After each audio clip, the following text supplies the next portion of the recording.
ওয়ালাইকুম শেখ, আমি আমেরিকা থেকে বলছি।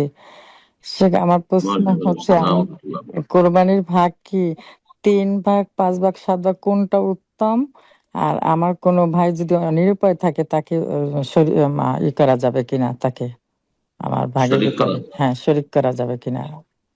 তো শরীক করা যাবে। কোরবানি সবচেয়ে উত্তম গোটা একটা কোরবানি।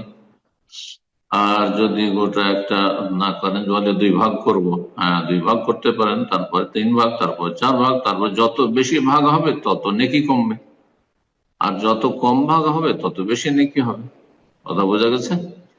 যত বেশি গোশত করলাম কান আনফা, যত বেশি আপনার গোশত মানুষের জন্য উপকারী হবে, গোশতের পরিমাণ ভালো হলো, গোশত সুস্বাদু হলো, তত বেশি নেকি, তত বেশি নেকি। এই কথাই ফুকাহায়ে কেরাম বলেছে।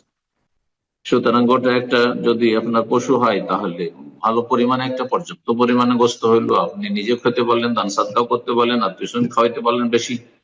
যদি 2 ভাগ 2 জন হয় তাহলে একটু কমে গেল, 3 হলে আরো কমে গেল, 4 হলে আরো কমে গেল। এইভাবে যত কমবে তত নেকি কমবে, আর যত ফায়দা বাড়বে, উপকারিতা বাড়বে, তত বেশি নেকি হবে।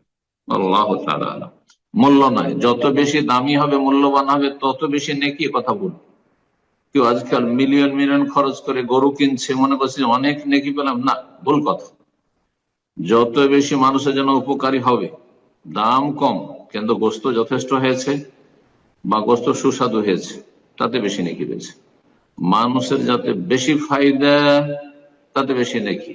আর আপনি বেশি টাকা দিয়েছেন বিশেষ রং দেখে, বিশেষ কিছু দেখে, এতে কোনো নেকি নেই। এগুলো লোক দেখানো কোরবানি। আল্লাহ হেদায়েত করে দিয়েছে। আমিন। ইউসাগি বোন মনে হয় প্রশ্ন করেছিলেন যে ওনার ভাইকে সম্পৃক্ত করতে পারবেন কিনা কোরবানির সাথে, এরকম সেটা মনে হয় হ্যাঁ, প্রশ্ন কোনো করেছেন। অসুবিধা নেই। একটু আলোচনাতে বললাম যে আপনি কোরবানি কিনলেন, আর যার নাম হয় পশুই বিতরণ করে দেন, অথবা তাতে শরিক করে নেন। যে আমি একটা গরু কিনলাম, চলো ভাইদেরকে বোনদেরকে বললাম যে তোমাদেরকে একটা একটা করে ভাগ দিয়ে দিলাম, জায়েজ।